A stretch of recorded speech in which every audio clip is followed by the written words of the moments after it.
Hi friends, నేను వీరేష్ని. Election voting కోసం మా ఊరికి వచ్చా. సో మీరు కూడా మీ ఊరు వెళ్ళండి వీలైనంత త్వరగా. ఎక్కువ టైం లేదు మనకి. సో రేపే ఎలక్షన్ డేటు. సో రేపు ఉదయం 7 గంటల నుంచి ఎలక్షన్స్ ఓటింగ్ మొదలవుతుంది. సో మీరు కూడా వీలైనంత త్వరగా మీ ఊరికి వెళ్ళండి. అలాగే మీ నియోజకవర్గాల్లో నిలబడినటువంటి అభ్యర్థుల వివరాలు తీసుకోండి. సో ప్రధాన పార్టీలు కాకుండా స్వతంత్ర అభ్యర్థులు కూడా ఉంటారు, వారిని కూడా పరిగణలోకి తీసుకోండి. సో ఎంతమంది అభ్యర్థులు నిల్చున్నారు, వారి చరిత్ర ఏంది, సమాజానికి వారి ద్వారా ఎంత మేలు జరిగింది, అలాగే మీ గ్రామాలకు కూడా ఎంత మేలు జరిగింది, అలాగే మీ నియోజకవర్గంలో చుట్టుపక్కల గ్రామాల్లో కూడా ఎంత మేలు జరిగింది, వారి సమయానికి గ్రామాల్లో పర్యటిస్తున్నాం లేదా, వివరాలను సేకరిస్తున్నాం లేదా, సమస్యలను పరిష్కరిస్తున్నాం లేదా అనే దాని గురించి పూర్తిగా వివరాలు తెలుసుకొని సో మీ అమూల్యమైన ఓటుని మీకు నచ్చిన అభ్యర్థిని ఎంచుకోండి. సో రేపే ఎన్నికలు ఉదయం 7 గంటల నుండి ప్రారంభమవుతాయి. సో వీలైనంత త్వరగా మీ గ్రామాలకు వెళ్ళండి. సో ఈ 2 రోజులు బస్సు సౌకర్యం కొద్దిగా ఇబ్బందిగా ఉంది, కావున వీలైనంత త్వరగా మీ సొంత వాహనాలు ఏమైనా ఉంటే లేదా వాహనాలను సర్దుబాటు చేసుకుని వెళ్ళాల్సి వస్తుంది. సో నాకు కూడా పొద్దున చాలా ఇబ్బంది కలిగింది. సో నేను చాలా దూరం నుంచి వచ్చాను అనమాట, 200 కిలోమీటర్ల దూరం నుంచి వచ్చాను ఓటు వేయడానికి. అలాగే మీరు కూడా ఎక్కడ ఉన్నా మీ నియోజకవర్గానికి ఓ మంచి ఎమ్మెల్యేని ఎన్నుకోవడానికి మీ ఊరికి తప్పకుండా వెళ్ళండి. సో అలాగే వారి వివరాలను పూర్తిగా సేకరించండి. అదేవిధంగా ఇతరుల మాటలకు ప్రభావితం కాకండి. మీ సొంత నిర్ణయాలతోనే మీ ఓటును వేయండి.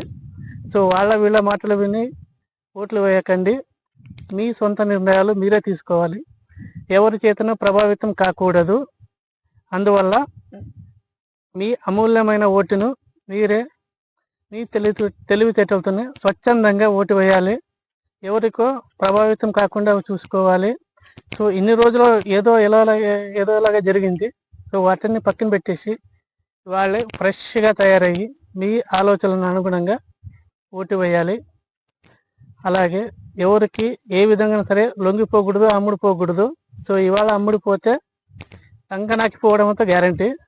సో అందువల్ల సో ఎవరికి లొంగిపోకుండా మీ సొంత ఆలోచనలతోటే ఓటు వేయండి. సో ఇప్పుడు వినిపిస్తున్న మాట ఏంటంటే అన్ని చోట్ల డబ్బులు చాలా ఎక్కువ పంచుతున్నారని.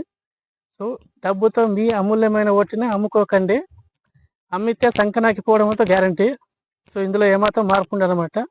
తర్వాత మనమే ఏడ్చుకుంటూ కూర్చోవాలి. అలా కాకుండా మీ సొంత నిర్ణయాలతోని ఓటు వేయండి. అలాగే వాళ్ళకి డబ్బు ఎక్కువ ఇస్తే తీసుకోండి, మీరు మాత్రం ఎగబడకండి డబ్బు కోసం. మీ ఇంట్లో మీరు ఉండండి, వాళ్ళ ఇంటి ముందుకి ఇస్తే తీసుకోండి లేదా వదిలేయండి. అంతే చెప్ప ఫ్రెష్గా ఉదయం వెళ్ళి ఓటు వేసేసి వచ్చేయండి. ఎటువంటి అల్లర్లు గొడవలు జరగకుండా చూసుకోండి మీ నియోజకవర్గాల్లో. సో ఇవి కేవలం నా సలహాలు. ఓటింగ్ అవేర్నెస్ అని ప్రోగ్రామ్ కింద ఇచ్చేస్తున్నాను. సో నేను ఇవాళ కొత్తగా ఒక 1 నెల రోజుల క్రితం కొత్తగా యూట్యూబ్ ఛానల్ ఓపెన్ చేశాను. So election voting awareness program కింద ఈ వీడియోనే పెట్టాను అనమాట. ఇది ఎవరిని కించపరిచే ఉద్దేశం అయితే లేదు, కించపరిచే ఉద్దేశం కూడా నాకు అవసరం లేదు. సో నా ఛానల్ని సబ్స్క్రైబ్ చేసుకోండి, షేర్ చేయండి, నా వీడియోస్ని లైక్ చేయండి.